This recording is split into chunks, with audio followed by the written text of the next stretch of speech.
Welcome back to the COVID-19 Economic and Market Impact Series. I am Dr. Terry Clower, Director of the Center for Regional Analysis. This video series is part of the Northern Virginia Association of Realtors George Mason University Market Forecast Project.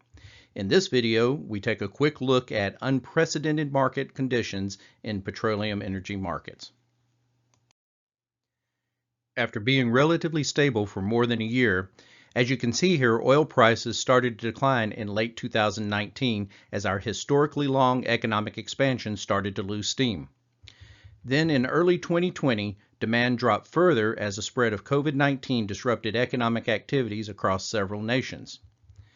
Usually, when demand for oil drops, global oil producers lower production to support overall price levels.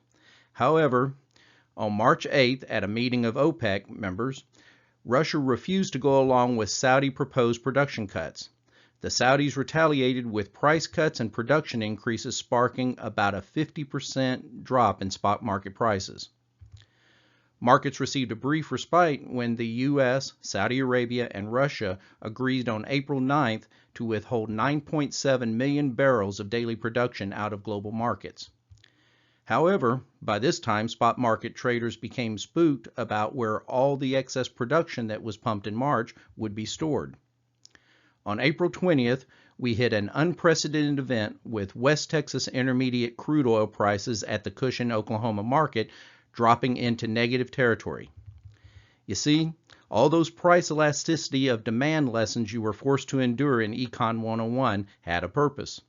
If you continue production under falling demand, eventually the market will correct itself, maybe brutally.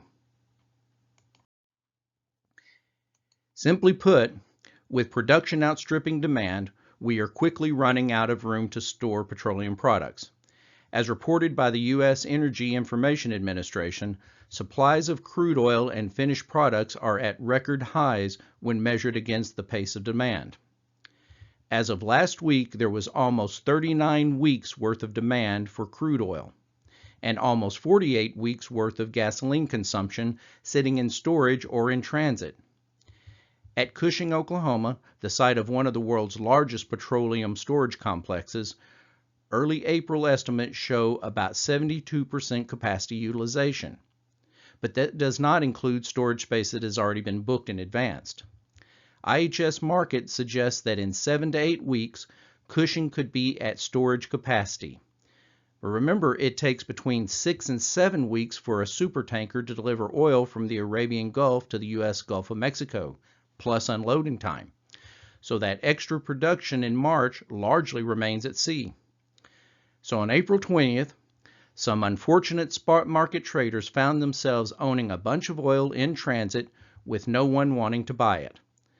Daily charter rates for supertankers, not including operating costs, are usually about $200,000 per day, and has spiked recently to as much as $300,000 per day. To get rid of that storage excess liability, traders were willing to pay buyers almost $37 per barrel to take the oil off their hands.